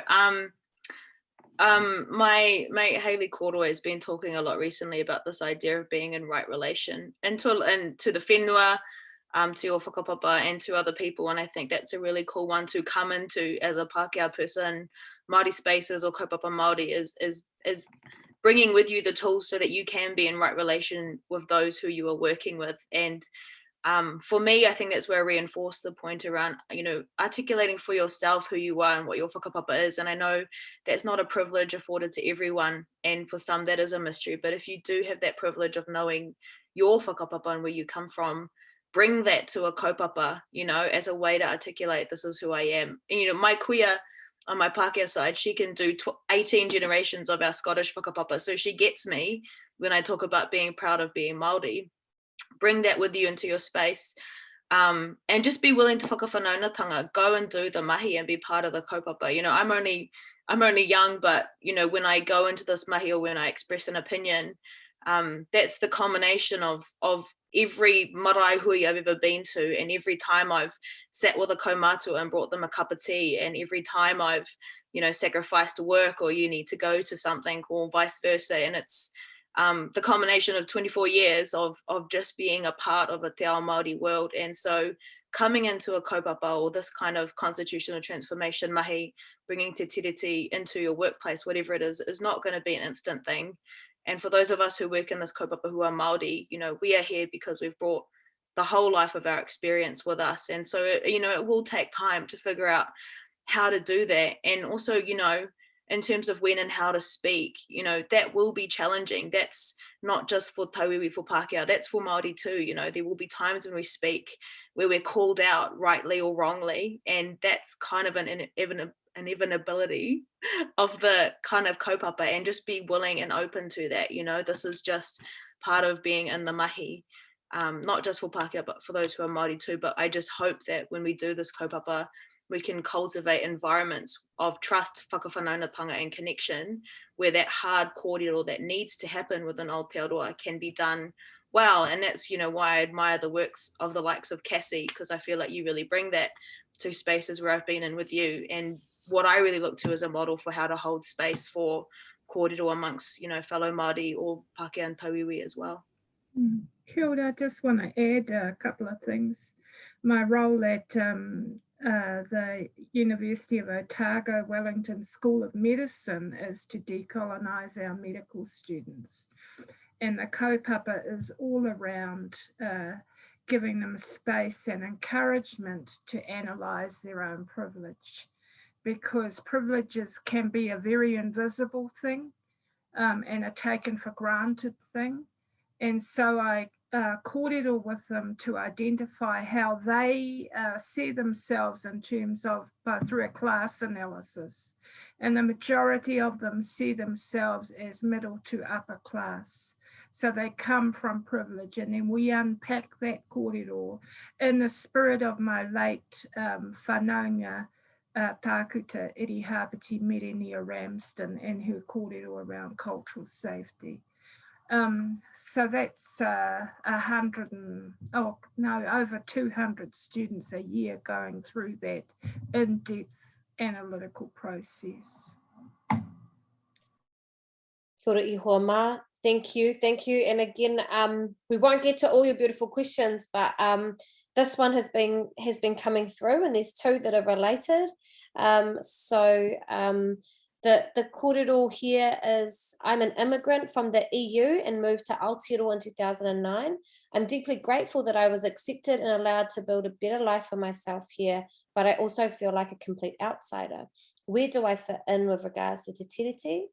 And a related one there is, kia ora, thank you for the gems in this kōrero and the time and knowledge you have gifted us tonight. Often we talk about Te Tiriti in context of Pākehā and tangata whenua relationships. What additional work is required to bridge the relationship between tangata whenua and non-Pākehā tauiwi, both new migrants and growing up here, when we may also be encountering oppression? Any whakaaro?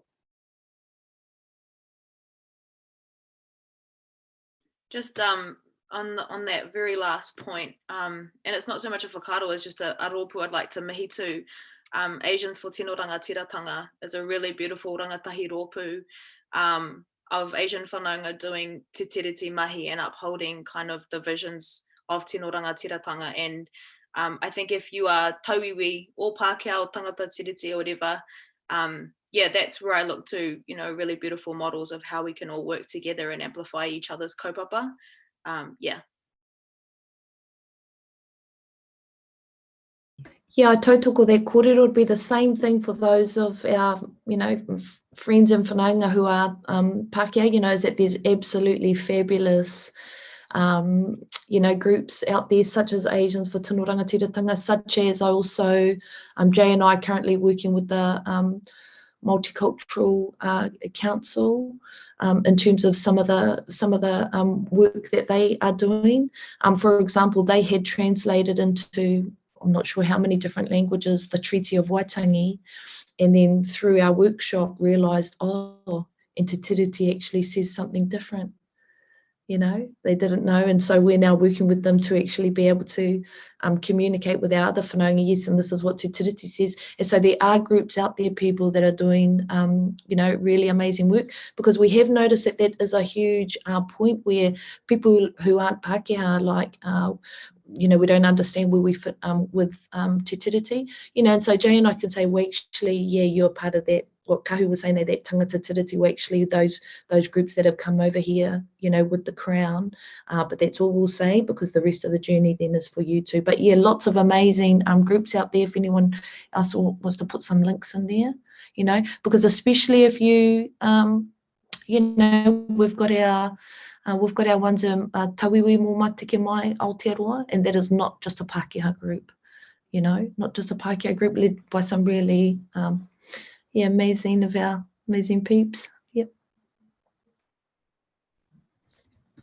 In terms of teaching our medical students, we have I bring in key people from those communities who can kōrero through the issues that they've already addressed and dealt with in terms of a tiriti relationship. They're from different ethnic backgrounds, mai te ao. And it's about, for me, it's about the creation of a safe space and a safe context for them to kōrero and have their whakaaro heard, and then engage in discussion, because we don't know if we don't hear it. And that's what I say to our medical students: unless you're able to katia waha and huaki o taringa, you know, close your mouths and open your ears and listen to what's actually being shared by your colleagues, because the kaupapa is bigger than all of us. I love that. Thank you everyone for your questions. We have run out of time now, but what we're doing is we're taking note of these questions, and there may be an opportunity to be able to return to those in the future. For now, I just want to open up the space for our incredible kai kōrero. If there's any general kind of reflections that at this point you might want to comment on. Is there anything that you wish you might have said, had a chance to say, that you haven't up to this point? So just a chance for any closing kōrero from any of you. Look, it was just one last thing, whānau. You know, and once again, thank you so much for the space to kōrero. So the point about getting to know intimately the different parts of Te Tiriti people, is so then you can think about how to then start implementing it. Because that's what we mean, you know, and that is then a journey, because as said, you know, we have that constitutional transformation, you know, horizon that's hopefully not too far away, but in terms of what you can do immediately, you know, and the focus on the principles, well, what we're saying is no, first come back to the text, first come back to those provisions, you know, have a look and a feel and a read as to what those things might mean, you know, find other resources to inform your understanding, and then think about how you can start putting those things in your everyday. Because as said, yes, tino rangatiratanga, yes, taonga, but also kāwanatanga is a huge thing. If you are a decision maker, you know, there are huge things around kāwanatanga, you know, in terms of, you know, while kāwanatanga has been asserted over all of us, you know, as said, we're working towards that tino rangatiratanga, you know, but while that's happening, you know, well, that's about then the obligations and responsibilities of those who are decision makers and in power, in terms of resources, in terms of engaging Māori expertise, you know, and that's just one example of one provision in Te Tiriti people. So it really is some of the resources that we've given to Kassie to share with those that came tonight, is we just have this really basic implementation sheet that starts to then flesh those things out, you know, starts to flesh them out. Because as said, and you know, what is the point of going through the text and looking at each individual, you know, thing? each individual provision it's so that you're strategic, so that we actually can start strategically addressing some things, looking at what are some plans, what are some actions that we can take across these different areas. Because as said, tino rangatiratanga and taonga, definitely we'd say the most important parts, but as said, just like the nature of our claims, we're expanding that now. People, we've had lots and lots fight, blood, sweat and tears to get us to this point, and to honour everything that they've done, people like ko Keri, it's our absolute duty to expand that right out now. Look at those other sections as well, start applying that analysis and taking action in the myriad of ways that we can. And yeah, kia ora tātou, lovely talking with the other kai koro ngā mihi kia koe, kia koe Kassie, koutou ko ActionStation, huri no koutou whakarongo mai nei. Yeah, pai te pō. Hi, kia ora. I just want to say one final thing, and this is something that I encourage with my own children and my mokopuna, and that is to become but why kids, to develop a curiosity, to develop a questioning with regard to Te Tiriti relationships, never to be satisfied with the status quo, but always ask, but why? But why, but why, but why? So I encourage you all to become but why people, so that you can start to formulate that inquiring mind, because once you're on it, then it never leaves you alone, but that's a good thing. Kia ora. Kia ora whānau, nei rā te mihi kia koe Kassie. Mō tēnei, he mea wāhi kōrero, and to ActionStations and everyone that's participated this evening, all of our whānau back at home. If I can leave with one last thing, it would be that, and just leading on from Keri and also from Veronica, from what they've just said, as Māori, it becomes quite draining actually to have to continue to educate and teach people, particularly some of our Pākehā whanaunga, eh? And so, if you ever want to get a gauge as to whether or not you have reached a point where, you're ready to take on those challenges, then if you ever hear anything that to be completely ignorant, then really, if you're able to confront that, particularly those people or that person, then that should be an indication to you that perhaps your ngākau is in a place where you can begin to learn and move forward in terms of your relationships with Māori, because it's really upon Pākehā to pull up other Pākehā, and we know that Pākehā are far more free in terms of their kōrero around other Pākehā than what they are around Māori. And so you have a great opportunity there to be able to make corrections and to be able to teach actually. And you'll develop skills and patience as a consequence. And I wish everyone all the best, all the best. Tēnā tātou. E mihi ana ki nā kōrero kua whakatakotohi aru toi te pō. Hearing you, JJ, I think the quote that comes to mind is like, don't be an ally, be an accomplice. And so in that sense, go out and be an accomplice for Te Tiriti, and especially for those of you who are Pākehā tauiwi, go talk to your whānau about Te Tiriti and all this stuff. And I want to thank everyone for your time and kōrero tonight. It's been really cool reading the kōrero and seeing such an interactive audience. It feels really good for me, but I do like to usually end on a hopeful note, but I'm going to end on a bit of a downer note and say, honouring Te Tiriti is not just a nice optional extra. It's actually life or death for many of us. This is every day that we don't challenge the system is a day another baby is taken, is the day another rangatahi dies, is a day another whānau goes without a warm home, or all of this stuff, another person goes without knowing where they come from. And so if nothing else has motivated you to kind of action honouring Te Tiriti tonight, think of that, and think of, though you will never see or know it, your actions will have impact in the generations to come. And there is nothing more powerful than that. Honestly, ngā mihi nui ki a koutou. E hoa mā mo tō mātauranga, mo tō pukengatanga I tēnei pō. Thank you, thank you, thank you. I'm actually very blown away, even though I know how incredible each of you are in your own right.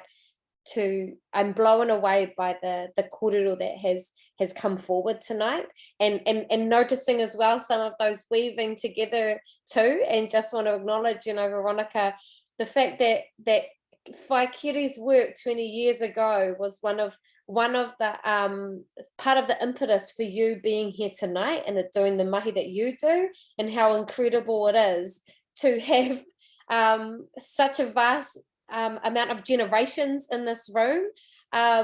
So I want to acknowledge that. I want to acknowledge your interconnections that are in this space, because if there's one thing I know, it's that I believe whanaungatanga is a power that is greater than colonization and capitalism, and it is what keeps us going, and it is what strengthens our kaha and our fight to continue on. And so acknowledging the connections between you all and everything that you have brought here, because there is a whakapapa to every single kōrero. There's a whakapapa to every single idea. So the little tiny tips of an iceberg that you hear tonight are literally that. They go back further and further and further. And every single word that has been shared here tonight is from deep thought and study and reflection and wānanga and kōrero. So what you each bring here to this is so deeply, deeply vast.